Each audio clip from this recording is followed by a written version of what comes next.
couple minutes past the hour, so we'll go ahead and get started. We'll call this meeting to order of the North Middlesex Regional School District School Committee for Thursday, February 10th, 2022. Just to let the committee and audience members know that this meeting is being recorded. Our next scheduled meeting of the North Middlesex Regional School Committee will be held at 7 p.m. on Monday, March 7th. Just a couple of items on the agenda tonight. So first we'll do the roll call, see who is here. So do we have Dave? Let's see, Dave. Jess? Yes. June? Here, there are a few committee members in the attendees list still. Oh, Yep. I'm admitting them now. all right. Thank you, June and Robert. All right, Dave? Here? Yes. June, you said you're here. Lisa? Yes. I don't see Mike. Randy? Yes. Susan? I think Susan just popped in. I don't see Tom. Nope, Tom's in the waiting room. Susan, you here? I am. Awesome. And I'll give Tom 1 second to join. Here. Thank you, Tom. And obviously I'm here, so it looks like we're just missing Mike. So first up, we have the consent agenda. We have approval of minutes from February 7th, as well as 2 donations to the schools. I'll take a motion on those. So moved. Second. Thank you. All right, so this is approval of the consent agenda. Dave? Yes. Jess? Yes. June? Yes. Lisa? Yes. Randy? Yes. Susan? Yes. Tom?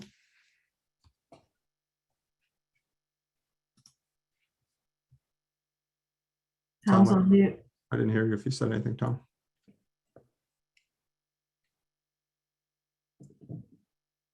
Still not hearing you. I'll vote yes. We'll take that as a abstention, I guess, for now. I don't know what happened, Tom. We can't hear you anymore. Unmuted. Oh, weird. Can you hear me? Yes. Okay. Yes. Sorry about that. No worries. Thank you, Tom. Next up, we've got public communications. I don't know, Robin, if we had any. Yep, I shared an email with you. We have a few. Did you receive it? When did you send that? Earlier today. There's some in the packet that weren't sent to all of us, I guess. Someone just Well- directed it to Brad. There are some in the, so I copied in the packet, some that you would have, and then there's a 4th one.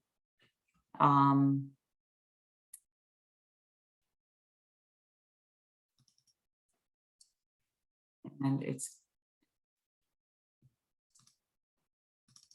Ashley or George, Tzelis is the last name. Can you see him in the packet? Yeah, I see the emails in the packet. Okay. Were But they intending to speak tonight, or is this just? Yep, Okay. they requested to speak this evening. I believe they're all about face coverings. Okay. I'll just go, I just see those 3. I see Philip, David, and Justin. So you said there was another one, or? Yeah, so it should be Ashley. I mean, maybe we can ask them to just raise their hand if they sent in a request. Yep, there she did. It's under George. Okay. So we'll do George first. And before we do this, I just I'm going to set a couple ground rules. So again, our public participation policy does limit speaking to 3 minutes. We have not discussed the mask policy yet, so that is coming up. I'm going to ask that comments again be addressed to me, the chair, to the committee, and that folks be respectful in their comments and hopefully we can keep this professional and cordial and maintain a level of decorum as we go through this meeting. So I appreciate everybody's cooperation with that. So now we'll I forgot her name, I'm sorry. Hi. Hello. Hello. I'm glad you can hear me. Thank you for letting me speak. I'm just going to read a letter that I had drafted. Yep, if you don't mind, if you give me your full name and your address before you start, that would be good too. It's Ashley Zelius, and I'm at 3 Minigel Circle in Pepperell, Mass. Okay. Dear school administrators and committee members, yesterday on February 9th, Governor Charlie Baker and Commissioner Jeff Riley made a joint statement lifting the statewide mandate for masks in schools across Massachusetts. I nearly cried tears of joy as I listened to them speak and cannot express how relieved and unbelievably happy I am for our students who need this more than anything. For over 2 years, you have been following state guidelines, and I trust that you will follow this latest guideline as well. As Commissioner Jeff Riley stated in his memorandum addressed to you yesterday, this decision was made after consulting with medical experts and state health officials. Please listen to the medical experts and lift this mask mandate for all students throughout the North Middlesex Regional School District on February 28th. Our students have suffered long enough. As Governor Baker stressed in his statement yesterday, the students have been struggling. No one can deny the detrimental impact these restrictions have had on their mental health, and now is the time to lift them. I certainly hope you do not intend to go against the Commonwealth and the Department of Ed by voting not to allow or to follow their latest guidance to you. Thank you all for your time and dedication to our students. The schools have done a phenomenal job at keeping our babies safe. Vaccines and boosters are available. Home testing kits are being distributed. Testing protocols are being upheld. You've gone above and beyond to get us to where we are today. Today, there is hope and relief and pure joy at the thought of finally moving forward. And yes, there will be reservations by some, but I have full faith in our schools and know that our students and staff have always and will always respect the personal choice of others and will support those who wish to continue wearing masks by their own free will. Again, thank you for your dedication to our schools and to my children. February 28th can't come soon enough. Thank you. Thank you, Asha. I appreciate that. All right, next I've got Philip O'Brien. If you could raise your hand if you're on the call. There we go. Hi there. Oh. Sorry, Philip, I think you got to unmute again. I pressed the wrong button. Yeah, no worries. Sorry. Philip O'Brien, 17 Pine Street in Pepperell. I'm actually going to withhold my my comments. I just want to hear what you guys have to say first.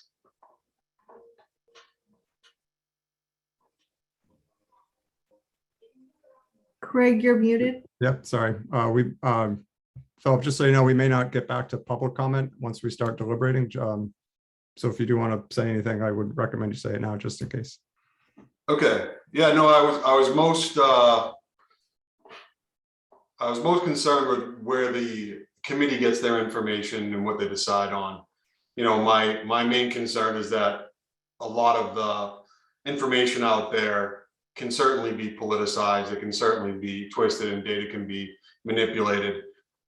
My comment was more of a question as to where, you know, once you guys do give this vote today, I hope a little description as to how you've derived at it and what you use as resources, you know, to make your decisions.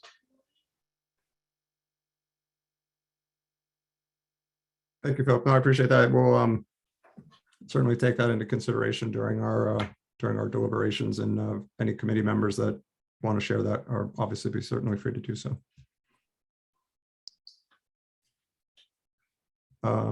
So thank you. Next, David Adams, I believe.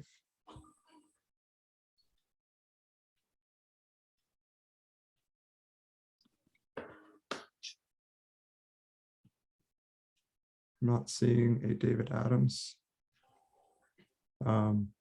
Justin, and I'm going to botch this name, I apologize, Della Canonica.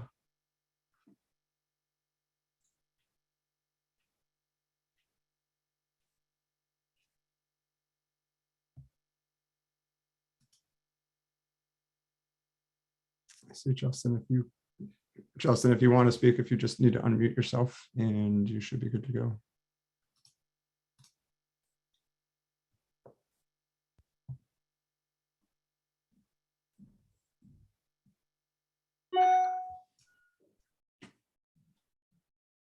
All right, so we will move on at this point. All right, so next up on the agenda is to discuss the announcement from DESE and talk about the mask policy in the district.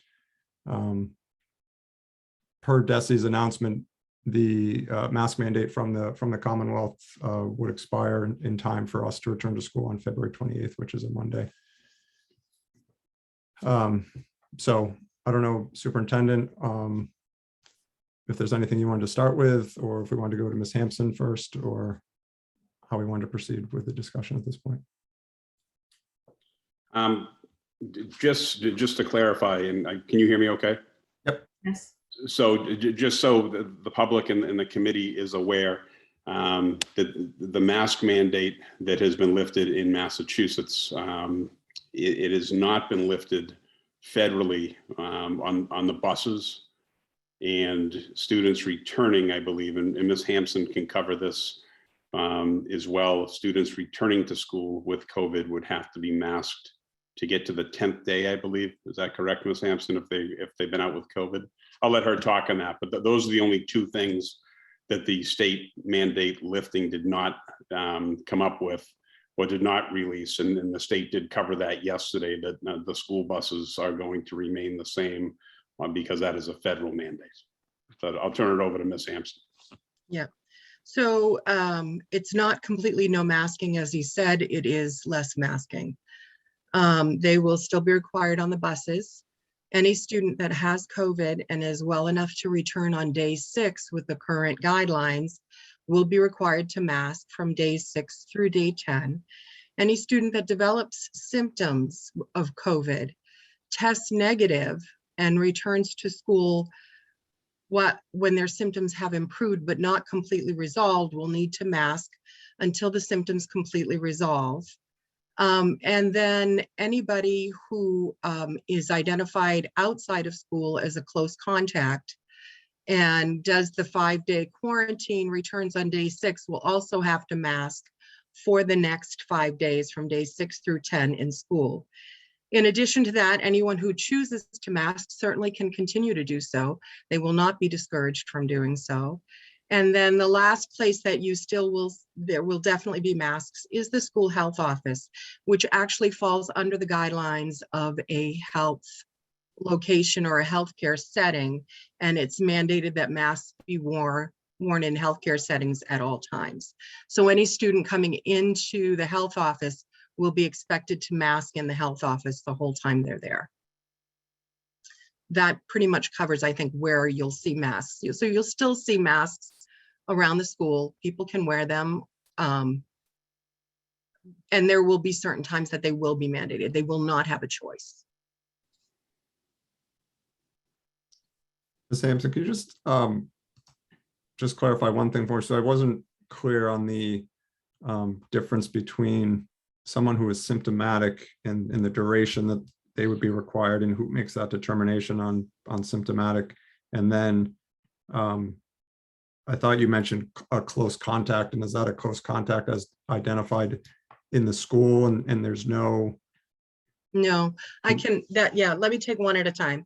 Sure. So the first one is, for example, if a student presents with COVID-like symptoms, which we should know the list pretty well at this point, and the nurse sends them home, they test, they go to be seen by a doctor, there's not an alternative diagnosis given, and they test negative, the current protocol that still exists and will continue is that they can return when their symptoms have improved, so long as they're fever-free for 24 hours and symptoms are improving. However, if they still have symptoms, they will be expected to continue to mask until the symptoms have resolved. And that's based on the guidance from DESE. And then the other situation, oh, the close contacts. So we are not doing identifying close contacts in the school, but people can still be identified as close contacts outside of the school. The most common place that we will see that going forward will be in the home. And home, we know, is one of the highest transmission places for COVID because everybody's together, and you should be. So when those students are identified as close contacts, they have to do the 5 days of quarantine at home outside of school. And then they can return on day 6 so long as they can mask, because then they then have to mask in school from day 6 through day 10. Okay, thank you. That helps. Susan, do you do have your hand up? And you're muted. I had another clarification question. So when you say mask until symptoms resolved, is that any kind of symptoms, whether or not the person was diagnosed with COVID? So they would have to have not been diagnosed with COVID in that situation. Okay. And there's not a clear alternative diagnosis. So we know that COVID incubates for up to 14 days, and that literally up to day 14 after exposure, you can turn positive. So someone who presents with symptoms that are COVID-like, and there's no clear alternative diagnosis, they end up with a negative COVID test, then they just write it out and assume it's a cold or some other virus. But as a precaution, if they return to school and they still have some symptoms, they would need to mask for probably a couple, 3 days. Okay, so until the symptoms completely resolve. if it's COVID-like, but there's no alternate diagnosis, Right. then you mask until the symptoms are resolved. Yes. And that, even if it's 2 days or if it's 20 days, it doesn't matter. I mean, if you're going on 20 days, we're looking at something else going on and we need to send you out. You know what I mean? You need to go back and be seen again, possibly tested again. There's a lot of other Okay. things. I don't see that being more than a couple of days. And then okay. I heard you mention something about day 6 through 10, but there were 2 circumstances, I think. And one of them was if they were a close contact outside of school. Exactly. What was The other is if they're basic- COVID positive. Oh, so if they- COVID positive. Right. Right. Thank you. I didn't quite follow all that. That's good. And then in the school health office, the buses are 100% masked. The school health office is 100% masked. Of course, you can mask by choice. Day 6 through 10, you're masked if you were COVID positive, or if you were a close contact outside of school. Yep. And then if you have COVID-like symptoms that are don't have another diagnosis, Right. then you mask until the symptoms are resolved. Right. Did I miss anything? No, I think that's it. Just want to make sure I followed. Thank you. And that is all based on, that's all federal, or where does that? Some of guidance it's come from? federal, some of it is DPH, and some of it is DESE. It's kind Okay. of a mixture. Okay, and all these things remain in place. It's just the student or employee that doesn't fall into one of these categories. Okay, that can go maskless if Right. the committee chooses to rescind the mask requirement along with when the state allows us to. Right. So I mean, it's easy to understand what happens if the committee decides to extend the mask requirement. Then none of these things fall into place. It's just that's why I was trying to understand. Okay. Okay, thank you. Yep. Both outcomes of our decision, I wanted to understand what it would look like, so that helps me.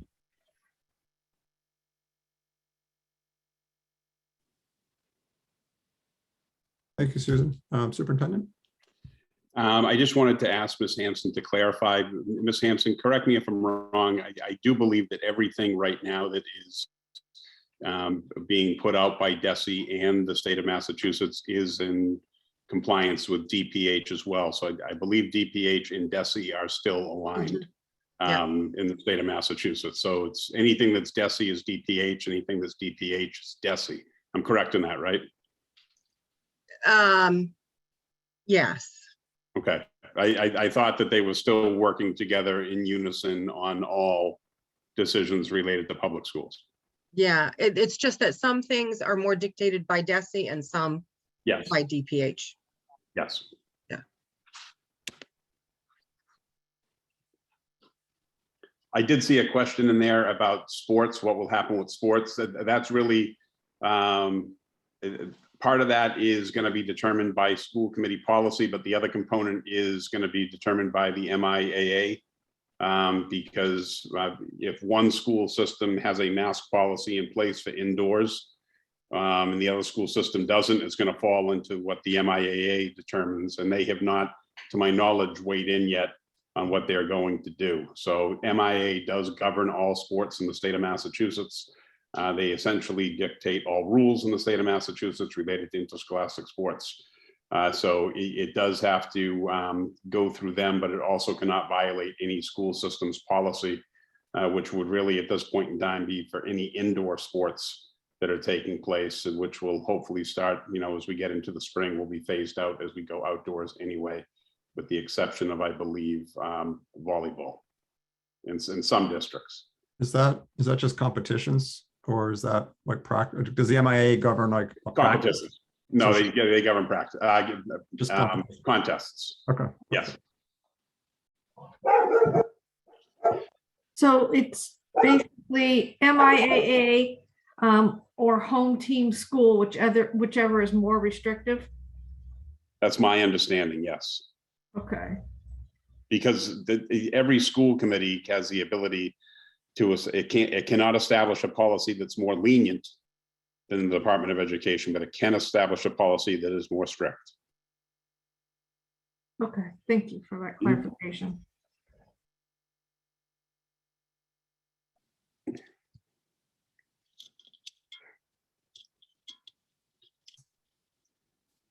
Questions or comments from anybody else?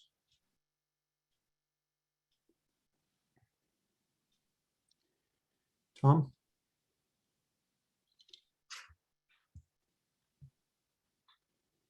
Have a sense of the percentage of students that are participating in the at-home testing and what, the potential positive return rate on those tests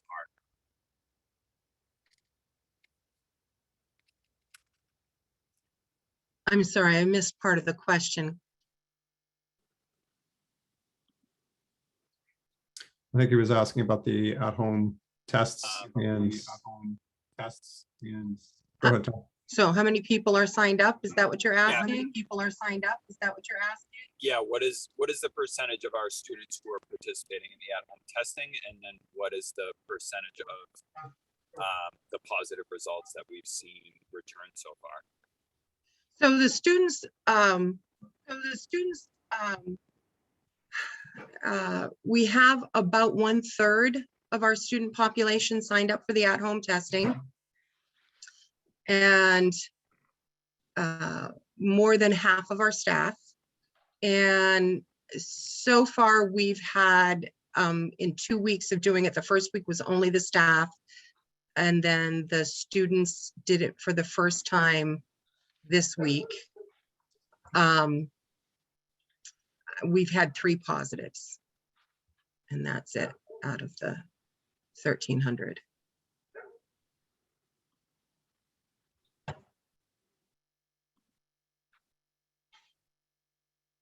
That's students and staffs combined. There's 1,300 participants in those 2 groups total. And they were 3, you said, total positives? Yeah, when I looked at it this morning, there were 3 positives reported on the sheet. Is that 1,300 participants or 1,300 tests conducted? Both. Okay. Do you know what? I see what you're asking. Yeah, I'm Last week, asking like, if yeah, it was there's, just the teachers last week. So last week it would have been like 250 tests done. And this week was closer to 1,300. okay, okay. Thank you. And out of that whole batch, just, we've seen 3 positives so far. Right. Okay. Now, the 3 positives are the home tests only. Yep. So we have other positives. We currently have 36 positives in the district that we're tracking right now, which is much better than a few weeks ago. And those 36 are self-reported by families, notifications from the Board of Health. And Yes, these tests. yes, Okay. it's a combination. We are still doing symptomatic testing in school also. So if a student presents with symptoms and we have permission to test them, we test them in school. So it's a mixture.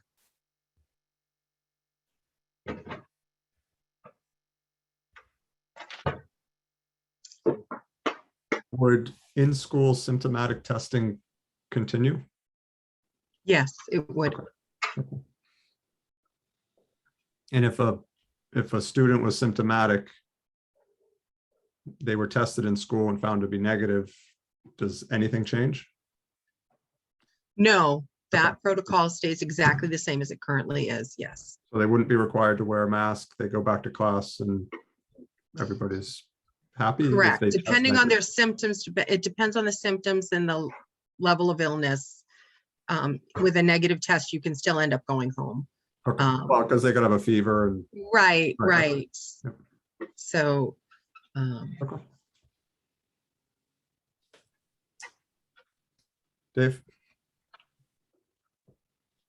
Can you clarify what exactly those symptoms are? yes, you'd think I'd have them on top of my head, but it would be fever, shortness of breath, generalized body aches, cough, fatigue, runny nose, nausea, vomiting, diarrhea, headache. So you could get sent home for any of those things? No, they're in combination, David. So there's about 4 that are considered kind of hallmarks with COVID. Loss of, I forgot the loss of taste and smell, the fever, shortness of breath, and the extreme fatigue, body aches. And then the others are generally in combination. So if the child normally has migraines and they come in with a headache, we're going to check for a fever. We're going to do an assessment. But if they have a history of migraines or a history of allergies, and we know they always get headaches with their allergies, there's an assessment that'll be done by the nurse, and then a conversation that will take place with the parent. So it really is kind of dependent on the symptoms that present, the combination, and the assessment that's done.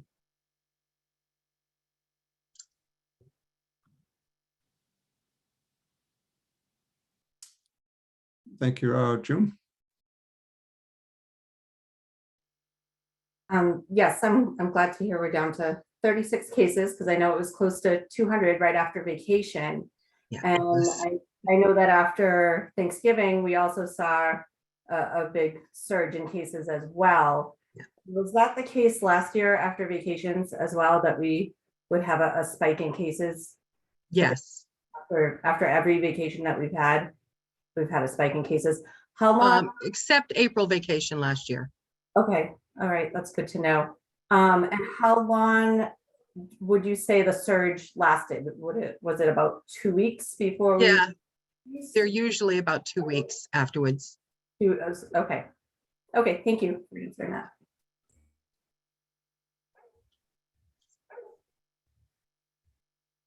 Thanks, June. Anybody else on the committee?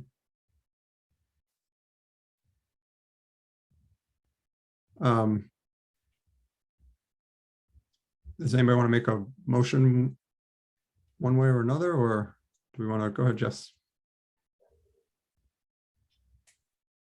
Is this like an all or nothing decision? Like we either mask or we don't, or can we have little things in there, like time periods? Like June had said, when everybody comes back from vacation, there's always a surge. Like, can we do that for like 2 weeks after February vacation and forget about it for April? Or is this like an all or nothing kind of thing? I mean, it's up to the committee. It's a district policy. So we are able to craft a policy that fits the needs of this district. So anything is up for discussion at this point. June, and then Randy, and then Susan. I would like to make a motion to rescind our current mask mandate as of March 14th, 2022.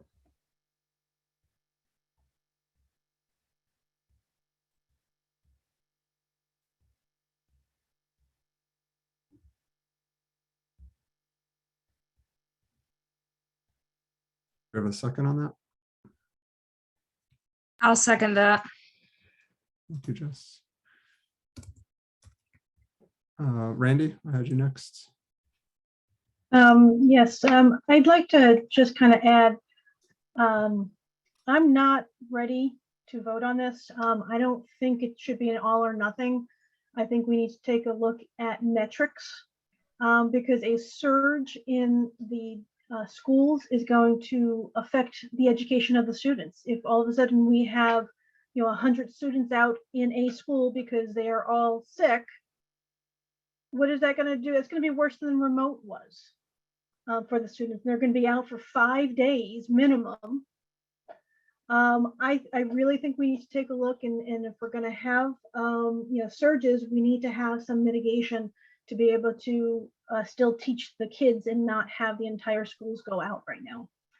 That's just my opinion, and I wouldn't be ready to put anything forward. I've been trying to look up stuff, but the time is a little bit short here from when the announcement went out for me to get all the data to try and figure out what the metrics should be. But my initial thoughts are it should be a combination of what's going on in the schools and what's going on in the towns as far as positive cases and surges, that we have the ability to put masks back on as a mandate in a short term to help mitigate, so that we have the students in the seats in the school, because that's one of the reasons why we had the masks in the first place.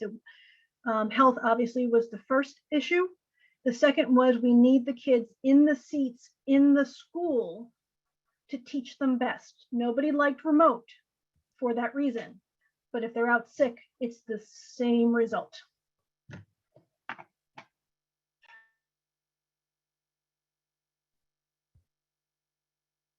Susan? I had a question regarding the surge. I was trying to understand a little bit more about how those numbers looked. Like right now we have 36, I think you said, and that's not considered a surge. Like, what does a surge look like? Like, what does that term mean? I guess that's a Catherine question. A surge can be almost any numbers, but the idea is that it has risen significantly over what you had been experiencing, and then comes back down. So some surges are smaller than others. And I think up until right after Christmas, all of our surges had been smaller until Omicron hit. And then it really soared. I mean, we were, in one day, we had 28 positives just at the high school. And we had 70 kids at one point just at the high school that we were tracking. And that was with the Omicron variant. So it's not one number that says when you hit this, you have a surge. It is tracking all the numbers continuously over time and seeing what happens and watching as they rise and fall. So is a surge like when it's double or triple or 50% higher, like kind of generally is, I mean, a surge isn't, it's 5 more than there was before. It sounds like it's. No, it's significantly more, but I can't give you one number and say this qualifies as a surge. Okay. It's looking at a lot of different variables and numbers over time as they kind of go up and down. So we have some weeks that are a little worse, but you wouldn't necessarily call it a surge. The other thing with a surge is it tends to sustain itself for a while, which is what it did right after Christmas when we came back. It rose sharply. We had a lot of cases and they held for almost 2 weeks. And that's, okay, just to make sure I understand the terminology. A surge is people that are positive. Because we went through a list of things when you wear masks and when you don't wear masks. In a situation where there's not a mask, an overall mask requirement. So a surge doesn't include somebody that is a close contact outside of school, but they're not positive. That doesn't, they're wearing them day 1 through 5 of someone that's a close contact outside of school, but never tests positive. They're not in school day 1 through 5, but they're not considered part of this surge number. Are they part of this? No, the close contacts are not counted in the surge numbers. It's only positive cases that are counted in surge numbers. Okay, so someone that's COVID-like and has the symptoms and doesn't have another diagnosis isn't counted in those numbers. No. Okay. And then my other question was, what does our in-school transmission look like during these surges? Our in-school transmission remained low. The problem during the last surge was it was so rampant and we had so many cases and there was so much overflow, like the kids might have been sitting at the same desk and they both got it, but these 2 kids also played after school together. And so when we looked at in-school transmission, it had to clearly be that there was no other way the student could have gotten COVID, and it remained less than 1%. So when we have surges, there's a problem of students missing school. But there's not necessarily a problem of students giving it to other students. So there are some things that are problems with surges and some things that aren't necessarily problems with surges. Right. You need to take into consideration all of the mitigation strategies we have ongoing in the school that don't exist other places because they don't do them anymore. So those factor into the reason that we don't have high transmission in the schools.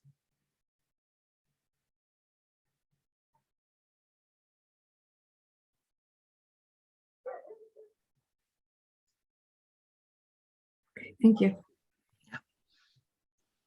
Thank you, Susan. Lisa?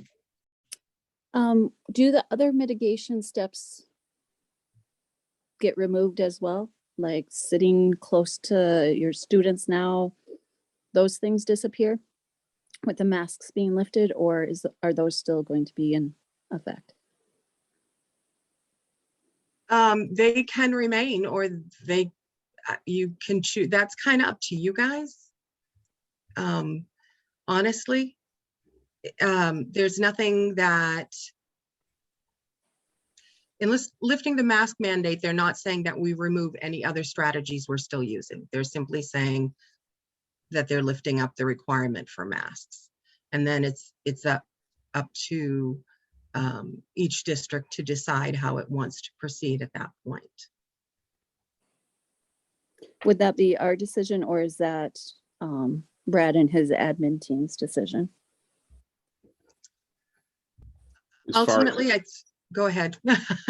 As far as the distancing, we just have to make sure that we are still following whatever DESI puts out.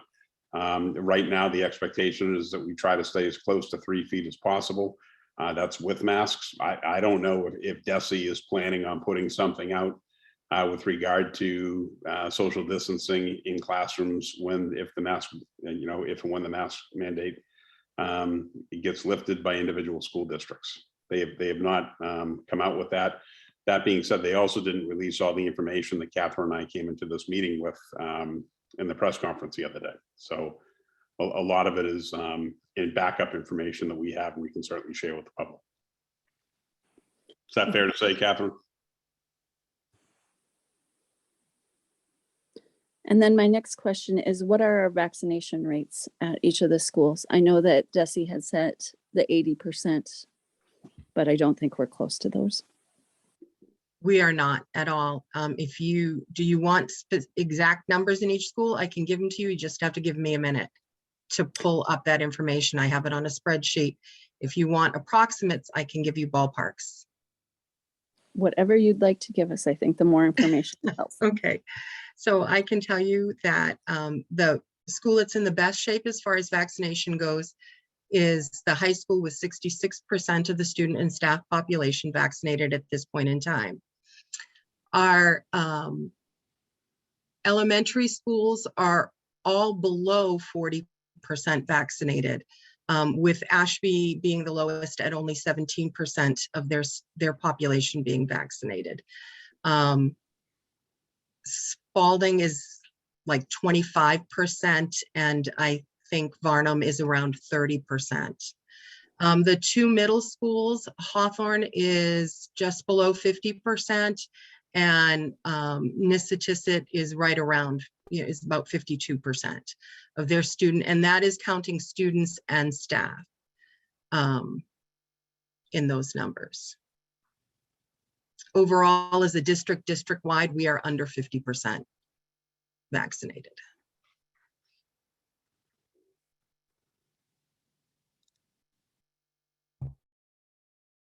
You all set, Lisa? Yes. Thank you. Dave? So I guess we haven't, I don't think we've had to shut the high school yet, have we? Shut down the high school? Have we had to shut down any schools yet? No. Okay, just classrooms? Yes. What would something like that look like at the high school where kids are intermingling in different classes? So like if we do have a spike at some point, because Randy does bring up a really great point. The mitigation strategies have been in place in order to keep the kids in school as much as humanly possible.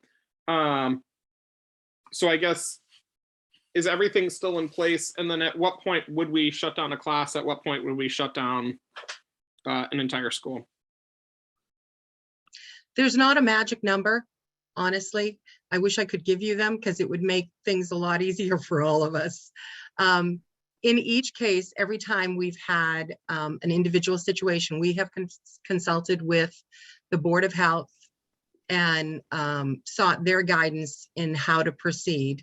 So it would be the same way. If we had a rise in cases at the high school and we could identify it or link it to one group or one classroom, then I would consult with the Board of Health and we would follow their guidance at that point in time, which is not terribly different from anything we would do, like if there was a measles outbreak or if there was, something else we were experiencing health-wise. We'd be consulting with them to determine at what point we need to either close down a classroom or consider closing down a school. Thank you so much. Mm-hmm. Susan? I had a question about the mitigation strategies. I don't believe we have a policy that addresses any mitigation strategy other than the mask. Correct. The mitigation strategies that we are currently using, are they based on like DPH, DESE, combination of all those things? A combination. And we're making, and those decisions are being made at the operations level, right? At the district. Yes. Okay. Yeah. Operations being, the people that get paid.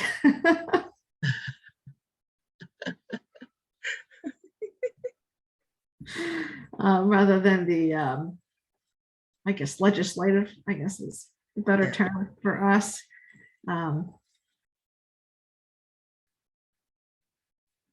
Okay. And the mitigation strategies that we are choosing to do that aren't being mandated are the 3 feet. Right, they're not mandating how far apart you keep the kids. The guidance in that DESE has given us is based on what they say is as feasible. You know, they recommend that you keep the students at least 3 feet apart. Okay. At lunches, it would be great if you could do 6 feet, but the reality is it's just not feasible. You can't bring all your kids back and keep them that far apart. So the guidance, it's guidance from DESE, it's guidance from DPH, and some of it comes from the local Board of Health. Okay, because we talked earlier about various masking requirements from DPH or DESE and their requirements, whereas things like the 3 feet are guidance that Yes. we're following. Yes. Okay.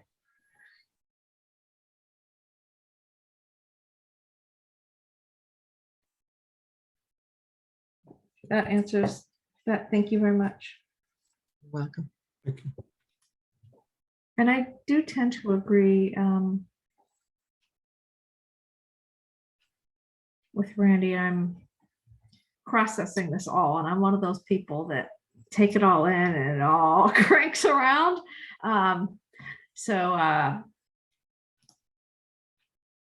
You know, I don't know what our next window is to meet, and when we get the information it is we think we need. Obviously, it would need to be before the 28th, and that window's closing in because vacations between here and there, and I know we don't meet during vacation because we have trouble getting a quorum. Yeah, I think that's something we'll need to discuss. If we don't have enough information to vote tonight, that we would need to discuss meeting over vacation or later next week perhaps, but we've got to make a decision. Yeah. Or I'd like the committee to make a decision before obviously the kids go back to school after the vacation. Real quick, June, before we get to you, so I was going to ask about the other mitigation strategies. So it's good to hear that those could or would remain in place. Is there any, and I don't know, Superintendent, if this is a question more for you, is there any precedent for allowing classroom teachers to require masks in their room based on their desire or comfort level, or is this is that not an option? And if we rescind the policy, then it's masks optional for students and teachers. They can wear them, but not require others to wear them. It has been a question that has been asked. I think it would have to be in the policy that the teachers, individual teachers, would be allowed to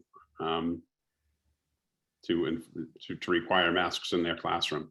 As far as a precedent, I have not heard about that from other superintendents that I work closely with.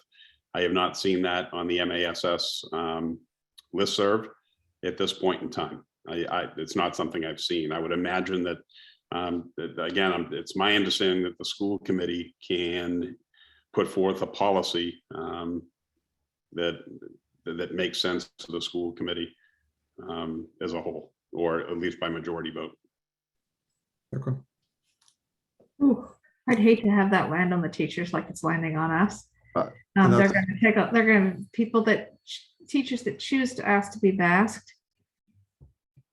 Actually, both ways. Either way they go, if they're making the choice, they're going to take the same level of input that we're receiving. I do think it would be exceptionally difficult to enforce, especially with the older students. Yep.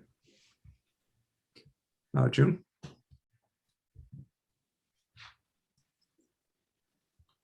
Just a couple comments. When we first did start this mask policy, the situation was a little bit different. We're at the point now that staff and students have had the option to get vaccinated and get boosted, which I think is huge. Even if, you know, half our population didn't take it up on it, they've had the option to, which counts for a lot. I do think that we need that window after school vacation because we have seen spikes repeatedly. So I would like to have a 2-week window after vacation. And that brings us to mid-March. And mid-March, we can hopefully start opening windows more. And we will still have the other mitigation strategies in place.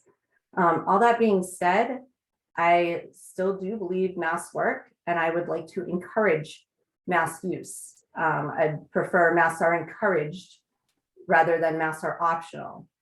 But I think we're at the point that we should start transitioning, that the pandemic has kind of hit its peak and is starting to go down, and that if we can take steps, like little steps at a time, and that this could be a first step while we hold on to our other mitigation strategies in place for a bit. So that's all.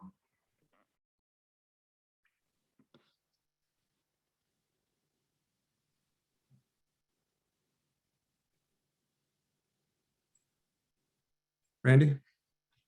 I agree. There definitely is a part of me that thinks that, people who want the vaccine have had a chance, they've gotten it. I think we do need to move more towards an endemic versus a pandemic. But as far as education in the classroom, natural immunity, vaccine immunity, whatever kind of immunity you feel safe having and you've either caught and gotten, it still doesn't stop you from getting it again. It kind of helps with the severe illness, but none of the vaccines or the immunities actually stop you from catching it again. We have surges in the schools. We could face some really large ones, and the kids may not be real sick, and they, be much more like a flu and they'll get over it, but they're still not in their seats in the schools. And it's still very contagious and still can go around. I just really would like to have something that if something comes up, we have a way already decided that we can put into place to say, we need to stop, like whether it be after vacations, because we know there's usually surges then, whether it's just a random surge that happens somewhere in a school or district wide. I want to have that protection so that we can at least slow the surge to keep the kids in the seats, in the classrooms in front of their teachers. Thank you, Randy. Dave, before we get to you, so I think one of the things, Randy, that you said kind of resonates with me as a reason why I would be in favor of adhering to the recommendation from DESE, and that's people have had the opportunity to get vaccinated. They've had the opportunity to do what they need to do to get past this pandemic. My struggle is we want kids in the classroom, and that's where they thrive and benefit. My struggle is I want to get out of the babysitting business and not have to worry about what everybody's doing and let them take some ownership for that. And the hard part is it impacts other people, not just themselves. So that's where I have that internal struggle, because if it was just a person making a bad decision and that impacted just them, and that person, unfortunately, it would be their child was out, then that would be one thing. The fact that it could impact others is where I struggle. But again, people have had that opportunity to get the vaccine, and they still would be able to wear a mask should they desire. I wouldn't want to see an extra 2 weeks turn into an extra 4 weeks, and then we're into April, and then April vacation, and then we do another 2 weeks after April vacation, and then we're into May, and then why not just leave it till the end of the year? And then it just drags on. So that's, for me, that's where I'm at. And I just think with the other mitigation strategy still in place, by removing one mitigation strategy, we see what happens. And if things start climbing in the wrong direction, I think we would see that in the numbers, and we would see that in numbers that hopefully don't get as high as they were in the last surge. And if they started to approach that, we could add mitigation strategies back into place. So that's kind of where I'm leaning at this point. Dave. Yeah, I think to add on I agree with what Craig was saying, but I think to add on to something too, you know, we can create policy if we feel like we need to. And so if we are feeling like getting rid of the masks is causing, you know, a ton of kids to be out, if we're looking at it and just seeing tons of spread throughout the district, then we do have the capacity to reinstitute masks if we feel like that's the way that we need to go. You know, but just to add on there too, I think we've been doing this for 2 years now, and I thought going into this year that we would really be able to get rid of it, and then Delta came and it was understandable, and Delta just lasted forever. But with Omicron going up to, I think we had over 270 people positive kind of at the height a few weeks ago, and now a few weeks later we're down to 37. That's just a really great direction to be heading, and we could be trying to do this forever.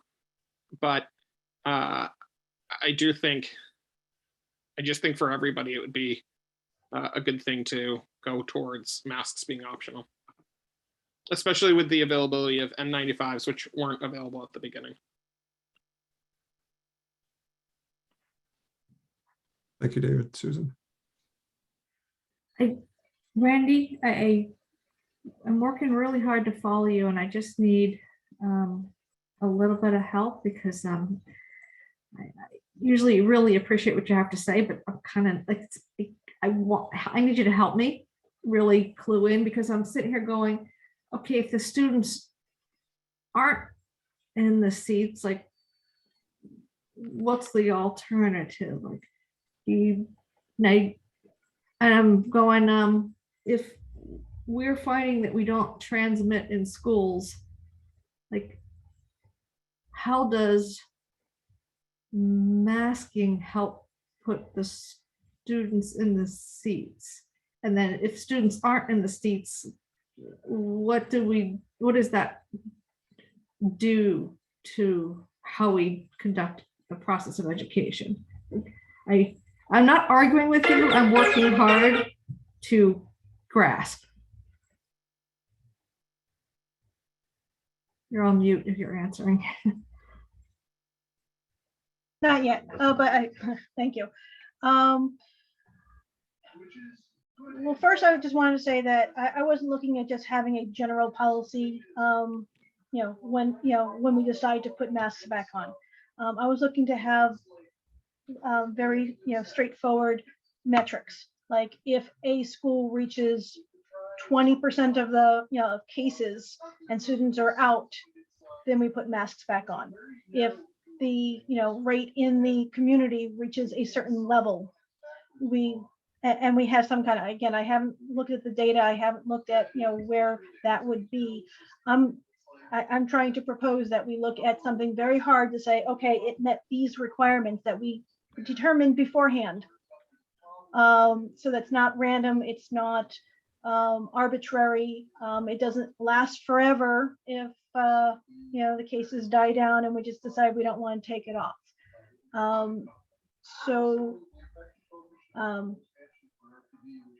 As far as the kids in the classroom, it's a matter of mitigating.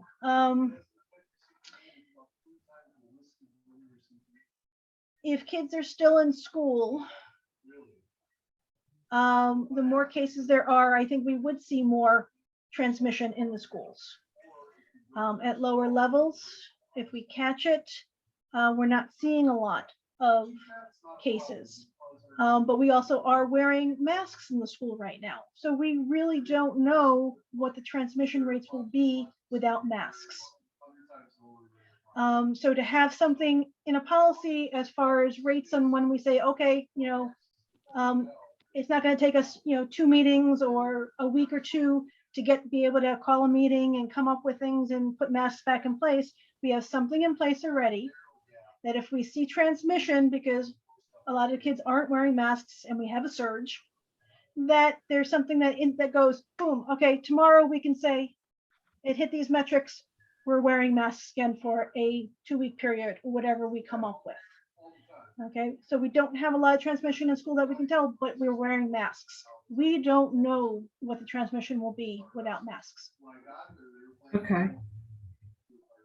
And to go along with that, I'm wondering if is the parameter we look at, because I don't believe we are tracking in-school transmission any longer. And perhaps what we follow are clusters, and the increase in clusters, which would presumably indicate that there was in-school transmission.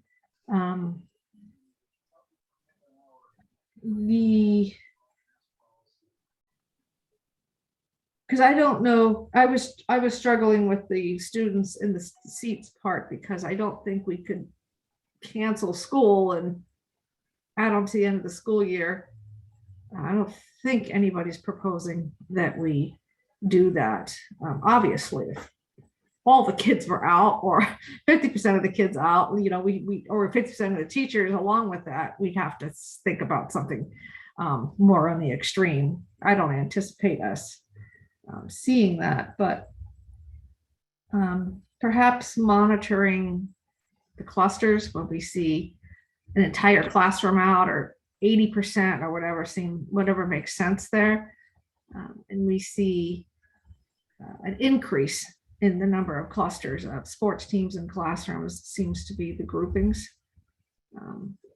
would be an indication. I don't know, Catherine, if you have any thoughts on that, or have heard any things, is that being a strategy that people use to evaluate that something's happened where there's high level of transmissions in the school by tracking number of clusters or classrooms or teams that we need to shut down?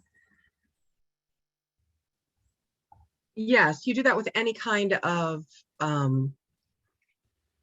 communicable health condition. So if you have, I would say once I got like 3 cases, and there's not a magic number, what the school nurses in each of the buildings know their populations, they know their kids. If we're looking at one classroom and 3 or 4 students are positive, you're going to go back and take a look at that. Talk with a local board of health, talk with a school physician, and then make decisions collaboratively with them. I think since the beginning, one of the things that we have struggled with is the fact that there's not always clear metrics. It's not a magic number that 4 kids in a classroom, we shut down this classroom, 8 kids in a classroom. It depends on the total population. It depends on the age. It depends on, do we clearly know that they got it within the classroom and that it transmitted within the classroom? Are those 4 kids also on the same soccer team outside? Or there's just a lot of variables that you have to look at. I don't know that I know that I can't give you a pat number that says if we hit this, then we have to do this.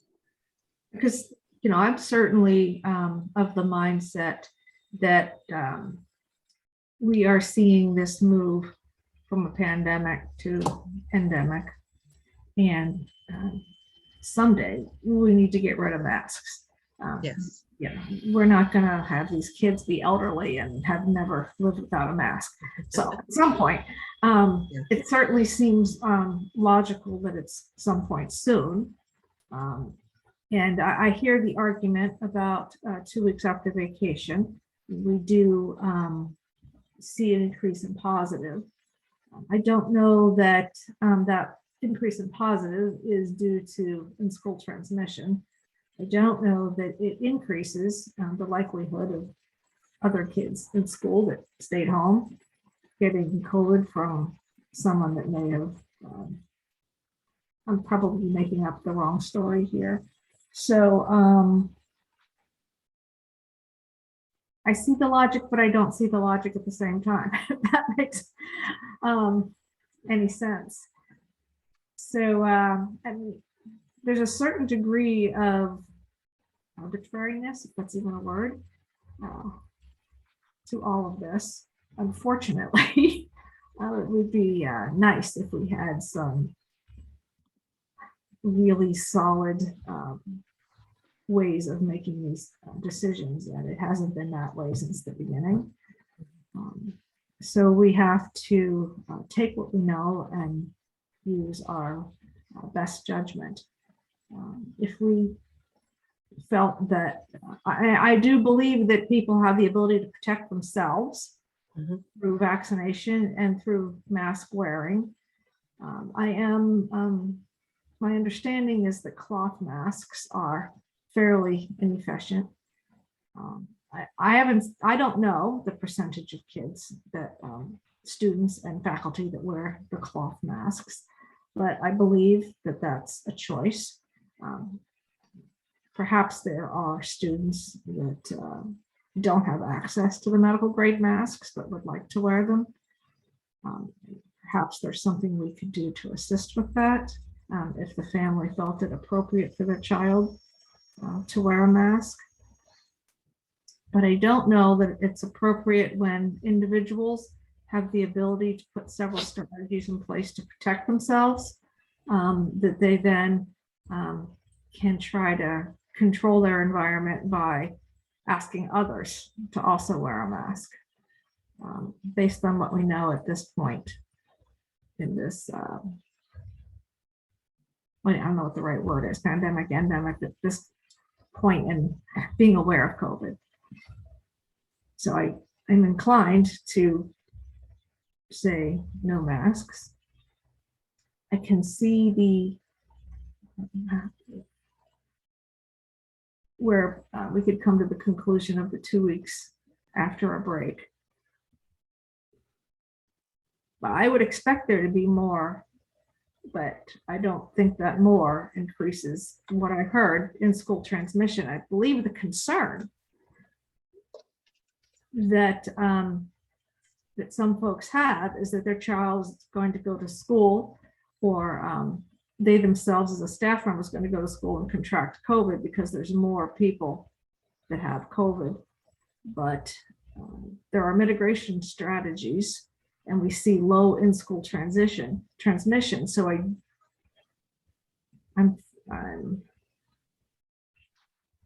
inclined to say that we can't confirm that asking others to mask is going to protect those that are concerned about contracting COVID at school. That was a long-winded way of saying it, but I was really struggling for my words. I apologize. Thank you, Susan. Lisa? And then I'd like to, I guess from Lisa on, give folks one more chance. We do have the motion to rescind it 2 weeks after, so that's still out there. If anybody would like to amend that or change that, now would be the time. We'll go one more time through because I think we're starting to repeat ourselves a bit. Okay, my question is to Brad and Catherine, since you guys are in the schools, and if we do go past the 28th from the state's orders, do you see the enforcement being tough to do or easy to handle? What's your thoughts? Just to clarify, are you asking if the committee does not vote, if the committee votes to delay the masks, do we see this as being problematic to enforcing it in schools? Yes, if it's problematic. I think it will be very difficult to enforce.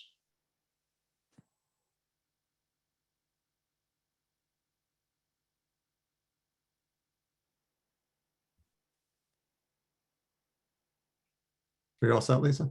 Or did you have more? Mm.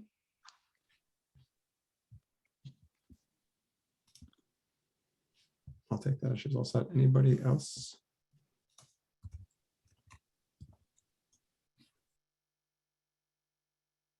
Did you say you were going to go around again, or is this what this is going around again? Just going around again, Okay. just to see if anybody has any last comments or anything, I guess, at this point. So is this a time for me to make an amendment? Yes. So I would like to make an amendment that we rescind the policy as of February 28th. So I have a second.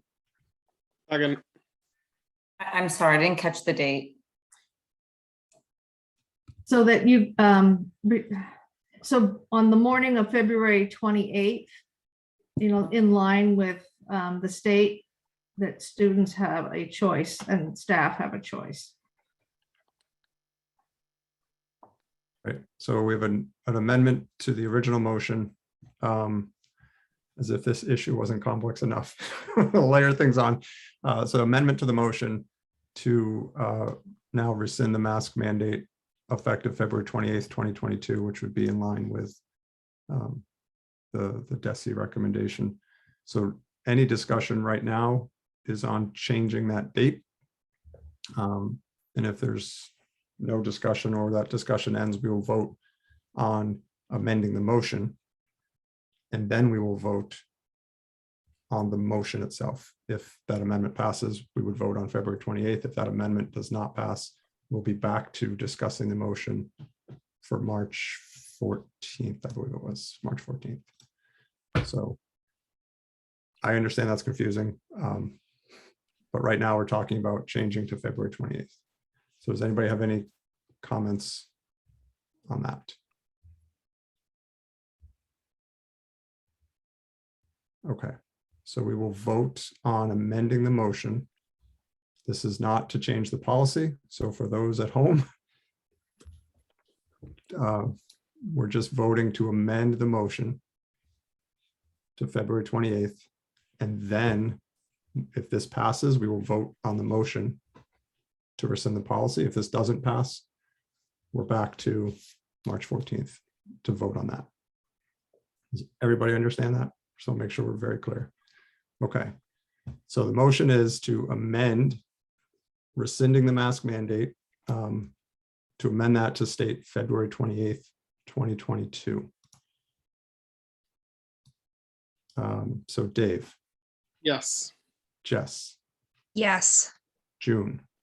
No. Lisa. No. Randy. No. Susan. Yes. Tom.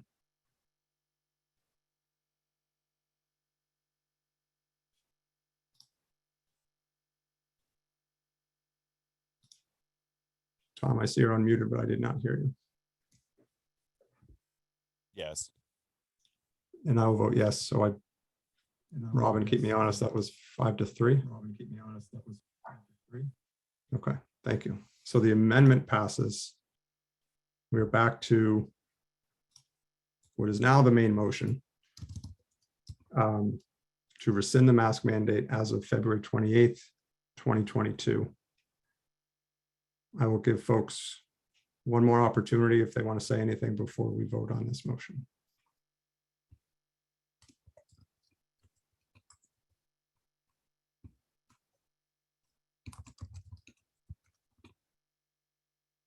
All right. I'm not There's seeing- two parts to the motion. One is rescinding and the other is the date we're rescinding.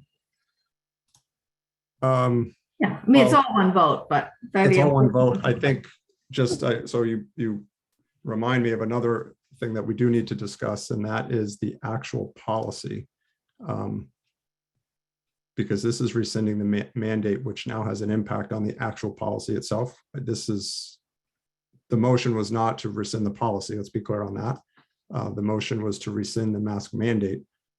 Our policy would then need to be updated to remove either the entire policy, which I don't want to get into that discussion because that's a separate motion, but we'll need to address the policy after we do this vote if it goes affirmative.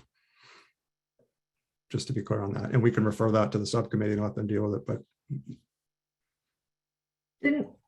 What was the wording of the motion to rescind the policy? no, the wording of the motion was to rescind the mask mandate as of now, February 28th, 2022. Oh, okay. And that applies to a specific clause in the policy, not the entire policy. The entire policy, the rest of the policy does talk about the type of masks that are acceptable, and based on the fact that masks are still required by federal guidelines to be on the bus and in other situations, that area of the policy in terms of the type of mask that's required, to me, is still applicable. But again, that's a very future discussion, or not a very soon discussion to have. That's an excellent point. I hadn't picked up on that, but you're right. All right, the motion is to rescind the mask mandate as of February 28th, 2022. So we will go down the list. So Dave, Yes. Jess, Yes. June, Yes.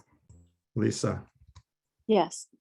Randy, No, without any parameters. Susan, Yes. Tom,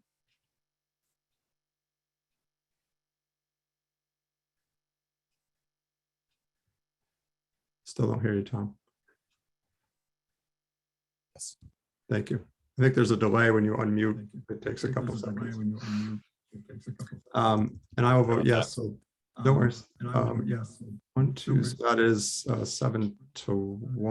So that passes. All right. What I'd like to do, so we've rescinded the mask mandate effective February 20th, 2022. Right now, policy EBCFA, and we can, this is up for discussion in terms of how we want to handle this, but we can refer it to the policy subcommittee, which would necessitate them meeting and us meeting again. I don't actually know if we can discuss the policy, since that particular policy wasn't on the agenda, although face coverings was. So we can check on that, but Randy, go ahead. I would suggest, just because it's been a while since I've read through it, I don't think anybody else here is, versed in it. Yep. We've been here for a while already. I'd hate to rescind it and then think there's one small portion of it that we want to keep. I'd rather have a little bit of time to review and make sure the whole thing is what we want to rescind. No, we don't. Yeah, I don't think we do. I think it's just the third paragraph that says you have to wear a face covering, and then the second to last that basically says. And again, our vote supersedes the policy as far as Okay. that section goes. So we have Perfect. time to review the rest of it to see if there's any other amendments we'd like to make. I appreciate that. That actually addresses my concern. So thank you. All right. So to be clear to those at home, the mask mandate has been rescinded as of February 28th. They're still required up until that date or prior to that date. So that has been resolved. Next on the agenda is, if I can find my agenda, is an executive session. Craig, Yes, and just to reemphasize that there are situations where students need to wear masks. absolutely. Yes, We I think, talked about that earlier. yeah, Like the bus. I think it would be important that the administration, and we can help with this as well, is send out a communication about what the ending of the DESE mask mandate means, the impacts that it has in terms of busing, health office, symptomatic, and provide a high level overview of that. So people are clear that it's not no masks 100% of the time. And that's, I mean, that was in line with the DESE announcement. And that's in line with federal guidelines as well. So I think we'll need to do some clarification with parents, staff, and the public on that. And then Randy and the policy committee can work on reviewing that policy to just bring that in line with the vote that we just made. Does that make sense to everybody? All right, thank you. Okay, so last bit of business is an executive session. And I'll, I guess, Someone wants to read that paragraph for me. Greg, I'm sorry to interrupt. I was not sure whether or not you were going to reconvene an open session, so that's what's on the agenda. If you're not going to, you just want to change that when you. I believe we don't need to. And I know Susan or Randy, you're more well versed in this than I am, but based on what we're talking about, I don't think we would come back and have to reaffirm that in open session. Okay. I'm honestly not positive. Randy, go ahead. I don't believe that we need to do anything in open session from this executive session. Thank you. All right, if someone wants to read the motion from the agenda, and then we'll head off to executive session. Can you hear me? I can read it. Yep, go ahead, Tom. Okay. Just one sec here.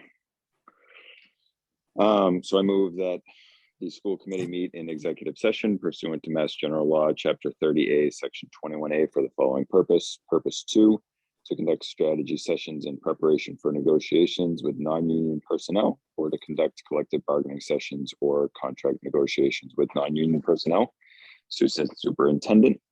And purpose 7, to comply with or act under the authority of any general or special law or grant in federal grant and aid requirements. Executive session minutes dated January 24th, 2022.